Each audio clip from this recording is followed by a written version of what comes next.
The future of Epcot has been revealed, and in my opinion, I think it's a very good sign for not only Epcot, but Walt Disney World as a whole. What's up YouTube? Drew here. Today, we need to dive into what's happening at Epcot, as recently there's been a lot of shocking announcements for the future of this park and what we can look forward to in the coming months. With that being said, let's get to it. If you haven't subscribed yet, please subscribe as we are on the road to 15,000 subscribers as I cover all of this Disney news for all of you, not only in today's video, but in the years ahead as Walt Disney World is undergoing a massive transformation. So please subscribe if you haven't already. With that being said, let's talk about Epcot. And to start, I think it's worth mentioning that up until recently, there really wasn't much going on at Epcot. Now we know that that's changed. But if you look at Walt Disney World as a whole, like Magic Kingdom with cars and villains, a 15-acre transformation in the years ahead. Over at Hollywood Studios, you have the updates to Millennium Falcon Smuggler's Run, Monstropolis, the Walt Disney Studios Courtyard, Rock and Roller Coaster starring the Muppets, and then at Animal Kingdom you have Zootopia, Better Together, and the Tropical Americas. There's so much going on at the other parks, and I think a lot of us, myself included, were thinking, well, what's next for Epcot? Because Epcot, in my opinion, is also a beautiful park for environment and atmosphere, and I like spending time there, but with how disappointing the transformation concluded with Communicore Hall and the World Celebration Gardens, I really haven't wanted to go to Epcot. I mean, I love Cosmic Rewind and the lights on Spaceship Earth and Remy, and even Test Track 3.0. I really love Test Track 3.0. I still haven't wanted to go to Epcot. But now, knowing that starting in 2026, I think with all the things we're going to be talking about today, the future of this park is pretty bright. So I think that as Disney's leadership continues to look at these parks and optimize them, when I say optimize, I'm talking about how where every square inch it seems like we're heading in a direction where they want as many people in different spaces to kind of spread out crowds and to make more money back on as many offerings as possible, make more return on investment in the parks. They're going to continue to do more. It's a continuous cycle to the point that Walt Disney World's last quarter was the most profitable on record in the resort's nearly 55-year history. Everything happening, including these things we're going to be talking about at Epcot, are all a part of that. And I gotta start with the thing that personally I am most excited for, Soarin Across America. This announcement came out of nowhere, but Disney is saying that this is part of what they are doing to celebrate America's 250th anniversary as beginning in summer of 2026 for a limited time. We don't know exactly when this is going to debut, but even though Disney hasn't said it, this will obviously happen before the 4th of July, before that 250th anniversary, though no date as of now. We are going to go to different landmarks across the country, and what's really cool is that when they made this announcement, not only did we get an awesome video from Patrick Warburton, who is chief flight attendant of the attraction for over 20 years now, in a beautiful poster with the Statue of Liberty and a bald eagle and the American flag. That poster is just stunning. Shout out to the artist behind that one. But they actually shared a first look at the Imagineers and the crews on site filming for this new version of Soarin'. And doing a little bit of research, also have to give a shout out to Scott Gustin over on Twitter here, that it looks like Mount Rushmore and Louisiana could be two of the more than a dozen locations that will be featured on Soarin' Across America. They said that the Imagineers are already hard at work on this version of the attraction, but if you look at the rocks in this photo with the helicopter, that is very reminiscent of Mount Rushmore, which would be a perfect choice, highlighting America's icons, and also the fact that, in my opinion, the other photo looks very reminiscent of a Louisiana bayou.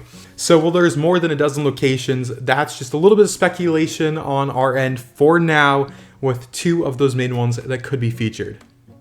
I also think it's worth mentioning how the Imagineers behind this version of the attraction have specifically mentioned from the initial announcement the lengths that they are going to make sure that this flows smoothly and comes across naturally in a way to us on a 5-minute long attraction.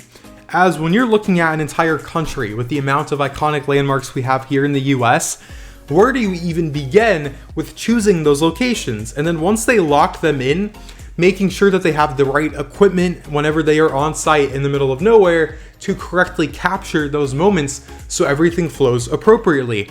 And something that I think was a big point of feedback with Soarin' over California was how quick those transitions were, to where there was really no transition. You were just jumping from a cut of the camera to the beginning of a next scene.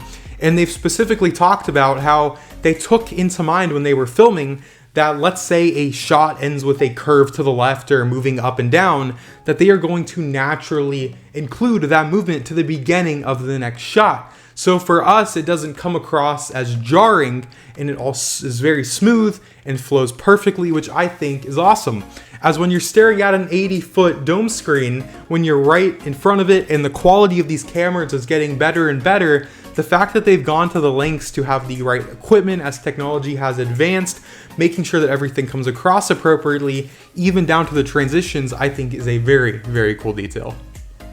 Moving on over to the France Pavilion with Remy's Ratatouille Adventure, another attraction, like I previously mentioned, part of Epcot's transformation in Walt Disney World's 50th, is that we just got the announcement that beginning on November 14th, it will permanently be switching to 2D.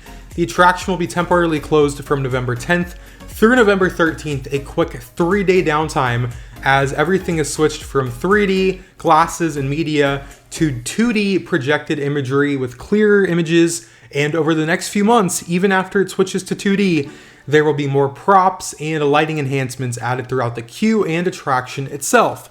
Now, I've seen a lot of mixed feedback on this. Personally, I don't mind it simply because I'm not a big fan of 3D. I like looking at things through my own eyes when you can see all the set pieces and just the detail and how high quality the media is itself. So personally, I don't mind it, but I understand that a lot of people like the 3D. I've also seen people talk about motion sickness and they couldn't go on it before. Now they'll get to go on it for the first time.